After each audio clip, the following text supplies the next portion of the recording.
Hello, welcome to The Sound of Midnight. I am Tyrell Moyd, your host here on The Sound of Midnight tonight. Thank you for joining me here on Facebook Live and on the conference call.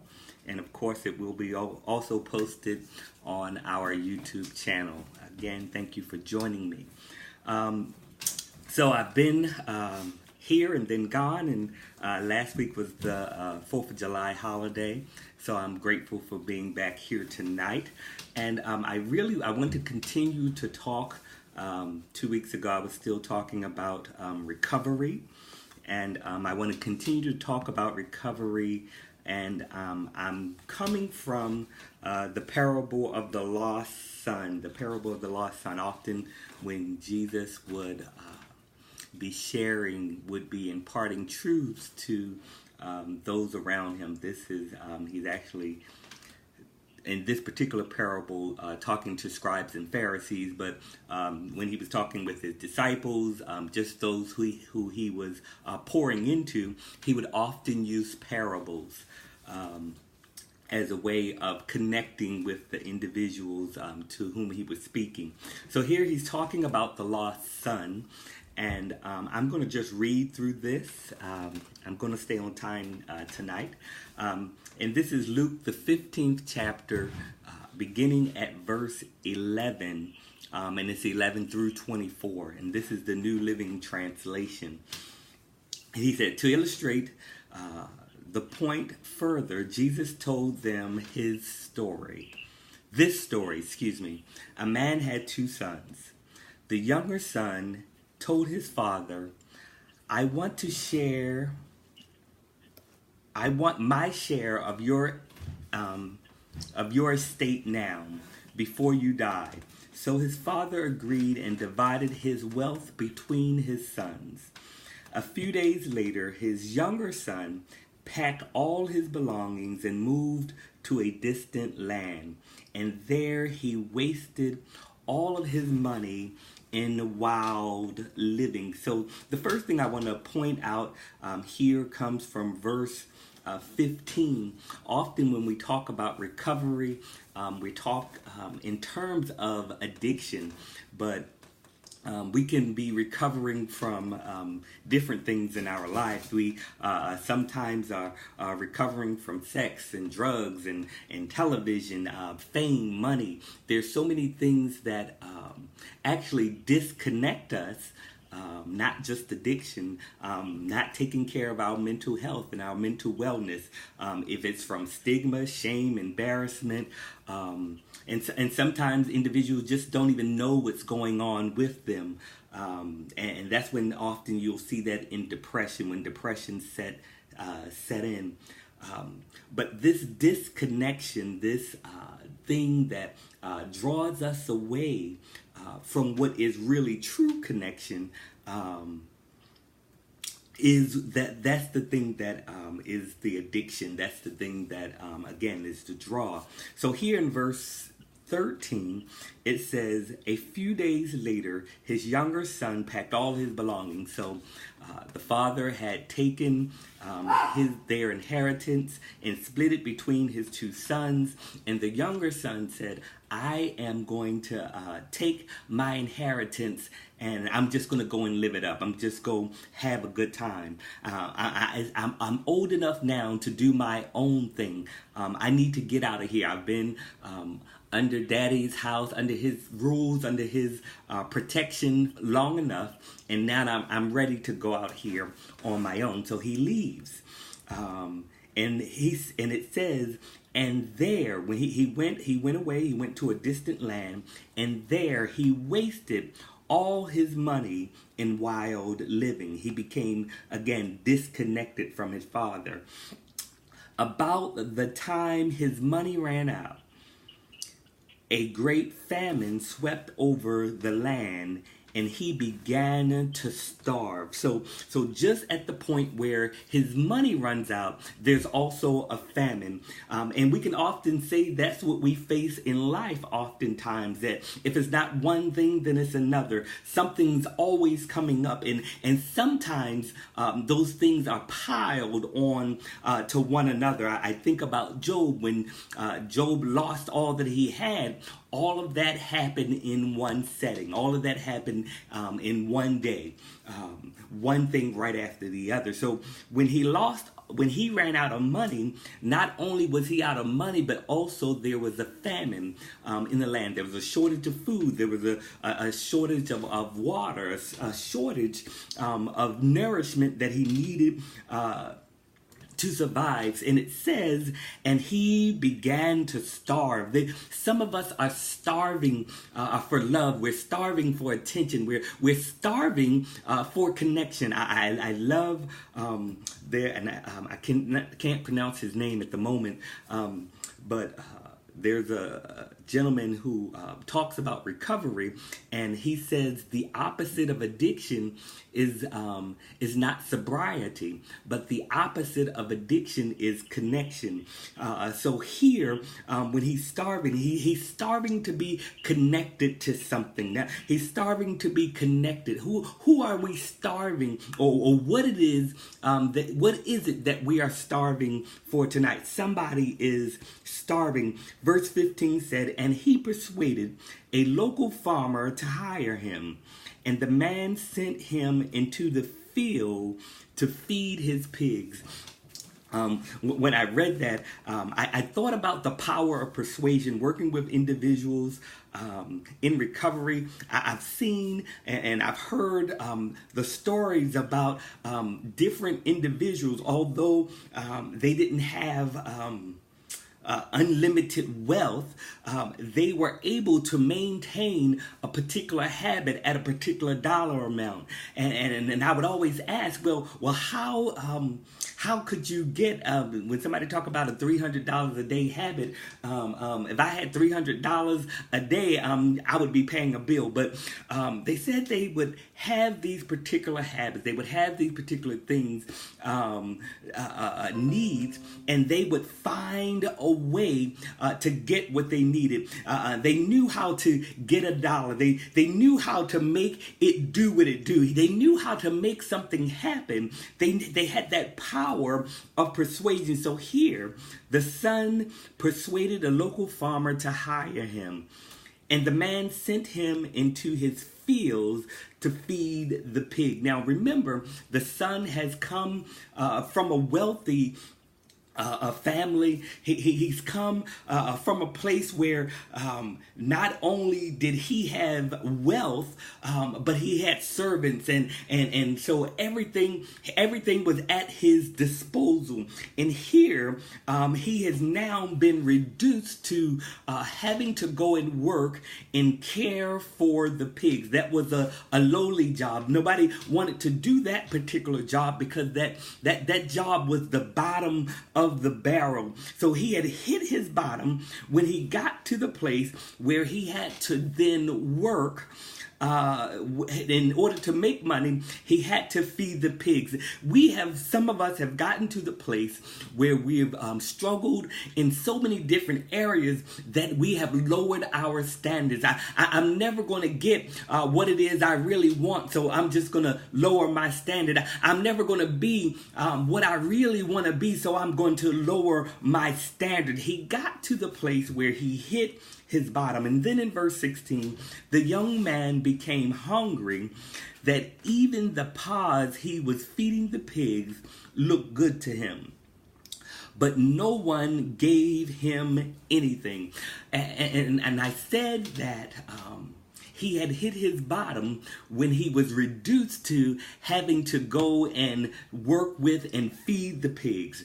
Well, my friend Sean Pringle often says that my bottom even had a bottom. So even at the point that he had hit his bottom and he had to, work with the pigs, his bottom had a sub-basement because he even began to think, I'm going to eat what it is that the pigs are eating. And again, remember, he's coming from a place of wealth. He's coming from his tower. He's coming from a high level. And now, not only is he reduced to working with the pigs, he also has in his mind that I'm hungry enough, I'm starving enough, to the point that I am going to eat what it is that the pigs are eating. Verse 17, then when he finally came to his senses, he said to himself, at home, even the hired servants. I told you all he was rich. He had servants. He said, even the servants that live in my father's house, they even have enough food to eat themselves, and then they can spare. They have enough to give away. And these are not my brothers and sisters. These are not my family. These are not my relatives. These are just the servants. So if the servants have enough to eat and to spare, then he says, I will arise and go to my father. He had to take the time where he had to remember where he came from. Some of us have been a distant so long, we've forgotten who we're connected to. We forgot that we are connected to the source. But he says in verse 18, I will go home to my father and say, Father, I have sinned against both you and heaven. I've sinned against both heaven and you, and I am no longer worthy of being called your son. Please take me as one of your hired servants. He said, okay, so I've done this wrong. I've gotten to the place where I've disconnected from you, Dad. I've gotten to the place where I've left you, and now I'm coming back, but I'm coming back sort of on the humble. I'm coming back not even wanting to be in my position, not even wanting to stand in a place of authority. I'm willing to come back even as a servant. And when I looked at this, I said, oh, wow, he came back humble.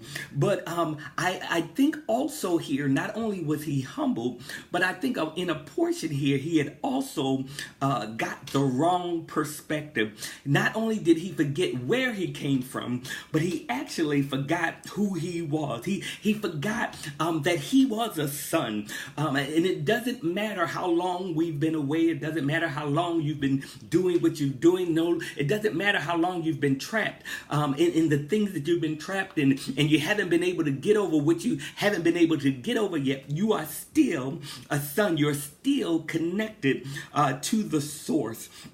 And he said, I'm not worthy of being called your son. And I looked at this just at the word call. Often we think about our calling that is on our lives. What have you called me to, God? But here, he said, I'm not worthy to be called a son.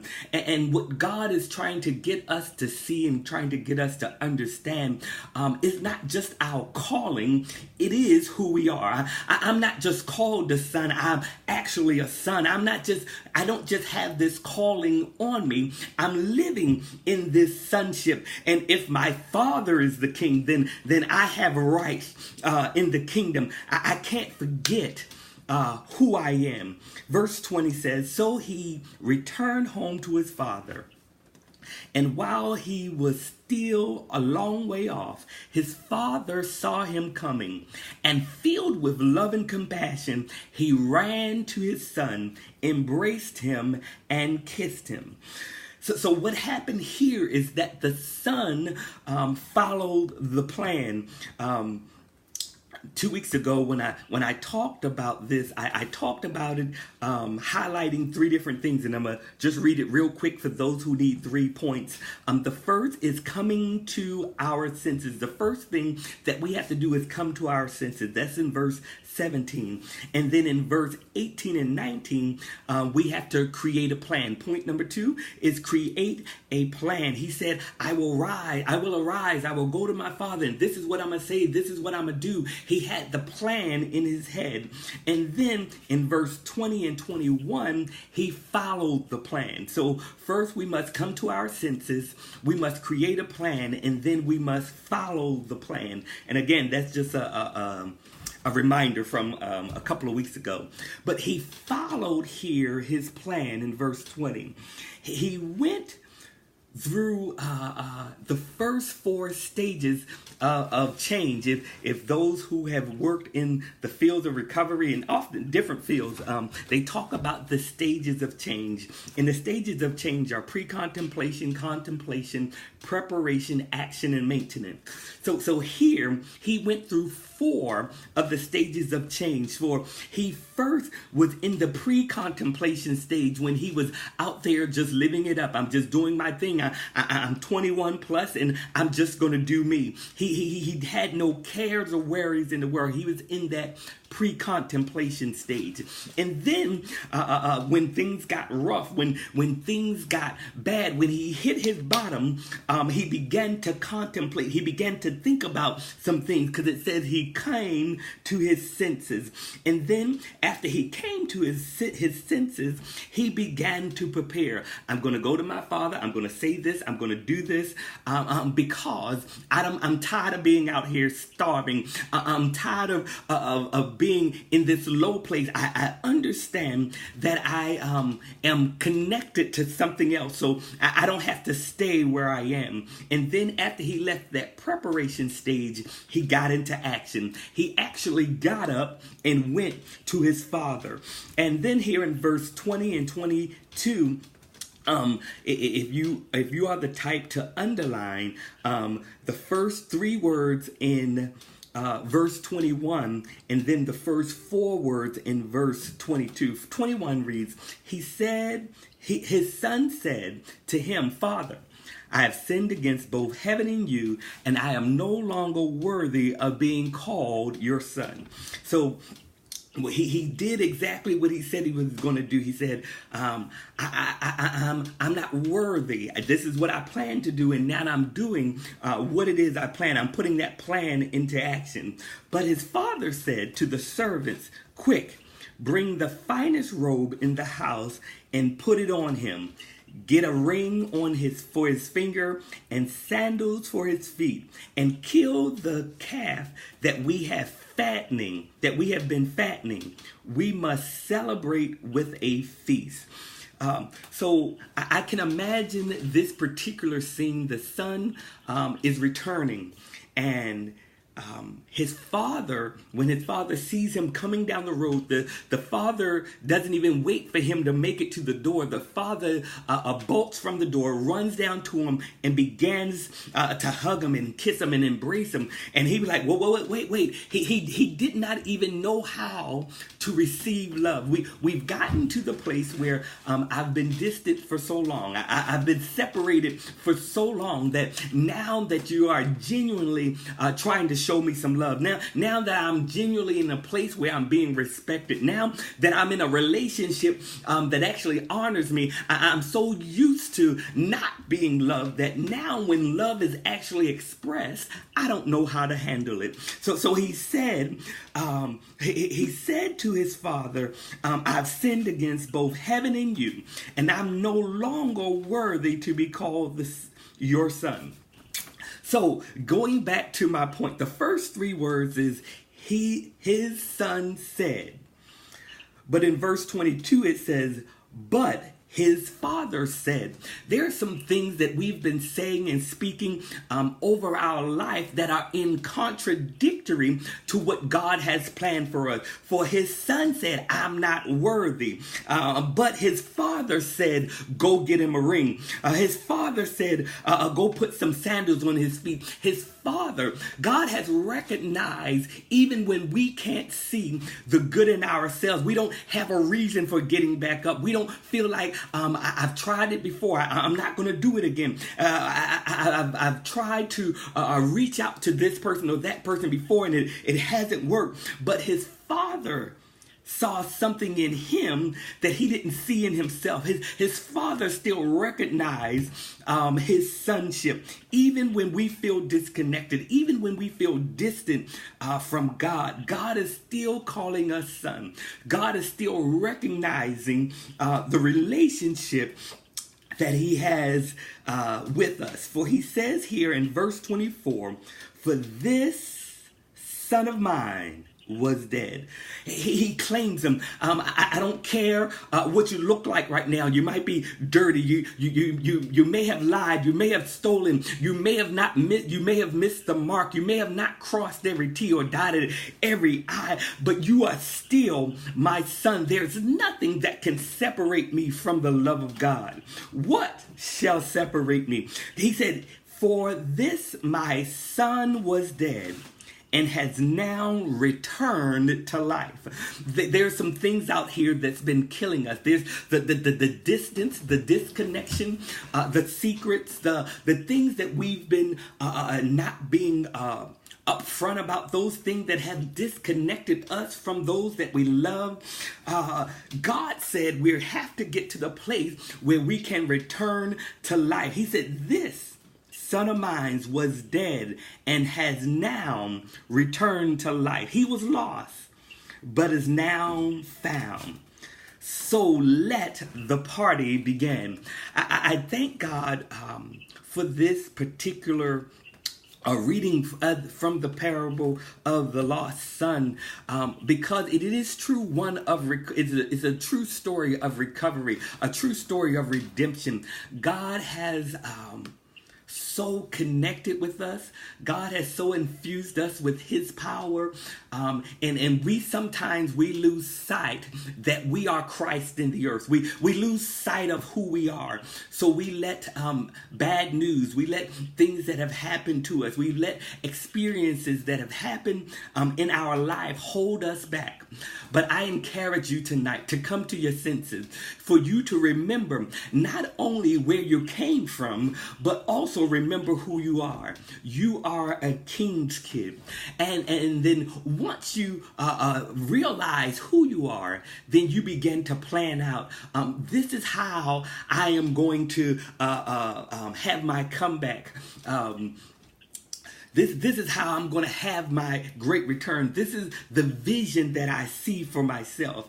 And then lastly, we must take actions. It's one thing to have it as our thought, for it to come to our senses. It's one thing to put a plan together and to speak it. It's one thing to think it and to speak it. But it is our action. It is our movement. It is our forward movement that calls and draws the Father to us.